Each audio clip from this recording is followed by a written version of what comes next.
जो अविश्वास प्रस्ताव लाया है वह अस्पष्ट है।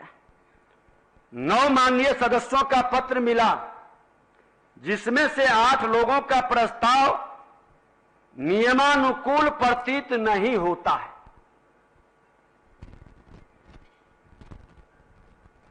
एक माननीय सदस्य श्री ललित यादव जी द्वारा दिया गया, जो अब माननीय मंत्री हैं, जिसमें वह वर्णित है कि आप विश्वास मत खो चुके हैं, ये मुझे सही लगा। लेकिन मुझ पर अन्य आरोप जो कुछ माननीय सदस्यों द्वारा लगाया गया है, मनमानी करने का, कार्यशैली और व्यवहार अलोकतांत्रिक रखने का, तानाशाही प्रवृत्ति का,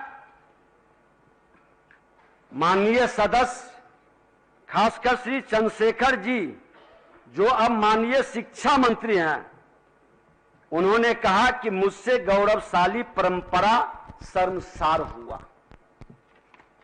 माननीय सदस्यगण, 20 माह के बहुत छोटे से कार्यकाल में मैं सदन में 100% प्रश्नों के उत्तर का आना, कुछ एक दिन छोड़कर लगभग 100% सदन का चलना, पक्ष और प्रतिपक्ष में भेद नहीं करना, दोनों पक्षों से सदन में चलाने में सकारात्मक सहयोग मिलना, मैं आभारी हूं कि दोनों पक्ष के सदस्य ने मुझे सहयोग किया है। माननीय सदस्यों के पूरक प्रश्नों का अवसर ज्यादा से ज्यादा देना, माननीय हमारे संसदीय कार्य मंत्री जी शिक्षा मंत्री भी थे, इनके एक प्रश्न पर 16 पूरक हुआ था। हमको लगता है इस विधानसभा की भी एक नई खूबसूरती थी।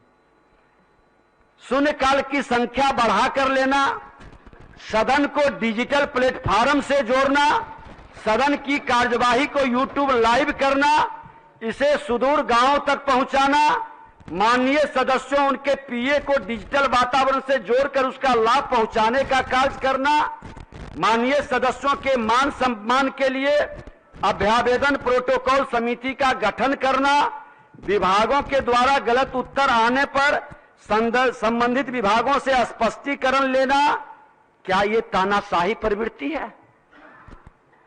क्या यह अलोकतांत्रिक क्रिया थी? क्या यह सदन की मर्यादा और गरिमा को तार तार करना था? क्या यह अध्यक्ष की हैसियत से अलोकतांत्रिक और स्थापित परंपराओं के विरुद्ध था? विधानसभा भवन शताब्दी वर्ष समारोह में माननीय मुख्यमंत्री जी के सहयोग से शुभारंभ हुआ। माननीय राष्ट्रपति महोदय का सामाजिक नैतिक संकल्प अभियान का शुरुआत हुआ। माननीय मुख्यमंत्री जी ने भी समाज सुधार के रूप में उसको लेकर चले। सामाजिक नैतिक संकल्प अभियान को लेकर मैंने भी हर जिला के अंदर ये पूरा वातावरण बनाया। माननीय प्रधानमंत्री जी की प्रेरणा से उन्होंने प्रेरित किया, उत्साहित किया।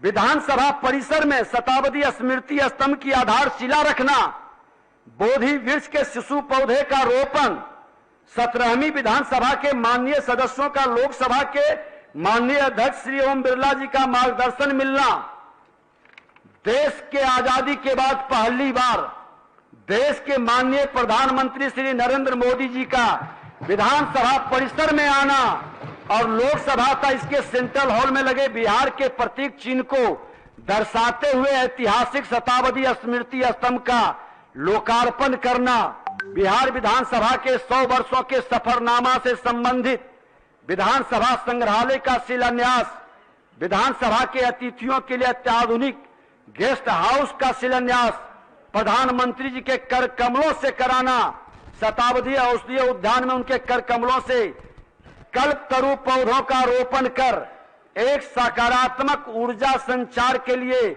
रचनात्मक वातावरण बनाना, इन सब कार्यों से सदन की गरिमा और विधायिका इन सब कार्यों से बढ़ी है या घटी है, निर्णय सदन के सदस्यों को करना है।